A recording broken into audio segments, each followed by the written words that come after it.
ஃபியூச்சர்ல இது மாதிரி சம்பவங்கள் நடக்காம இருக்கிறது இளைய தலைமுறைக்கு நீங்க என்ன சார் அறிவுரை எப்படி இருக்கும்னு சொல்றீங்க?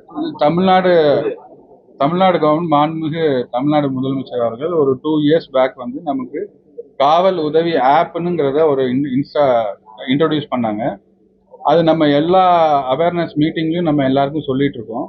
அதுல ஒரு ஸ்பெஷல் ஃபீச்சர் என்ன இருக்குன்னா, இப்போ இந்த மாதிரி கிரிட்டிக்கலான ஒரு சமயத்துல நமக்கு போனை எடுத்து கூட நம்மளால டயல் பண்ண முடியாத ஒரு சிச்சுவேஷன் வரும். அப்படின்னா அந்த நம்ம மொபைல் அந்த ஆப் இன்ஸ்டால் பண்ணியிருந்தோம்னா அதை 3 times ஷேக் பண்ணாலே போதும். அது SOS கால் வந்து கண்ட்ரோல் ரூமுக்கு டைரக்டா இங்க வந்துடும். ஸோ இமிடியேட்டா SOS கால் வந்ததுன்னா நம்ம வந்து அங்க ஏதோ ஒரு சிக்கலான ஒரு தீவிரமான விஷயம் நடந்துட்டு இருக்கு. அதனால இமிடியேட்டா நம்மளால அங்க அனுப்ப முடியும். நீங்க 100 கூட கால் பண்ணணும்னு அவசியம் இல்லை. அந்த மொபைலை வந்து காவல் உதவி ஆப்பை வந்து நீங்க 3 தடவை ஷேக் பண்ணாலே போதும். ஷேக் பண்ணாலே அந்த இது வந்துடும்.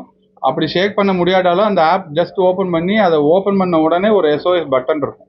அதை நீங்க ப்ரெஸ் பண்ணிட்டாலே போதும். கால் இமீடியட்டா நம்ம கண்ட்ரோலுக்கு இங்க வந்துடும். உடனே வந்து SOSனா அதுக்கு வந்து ட்ரீட்மெண்ட்டே வேற. இமீடியட்டா வந்து போலீஸ் ரெஸ்ட் பண்ணிடுவாங்க.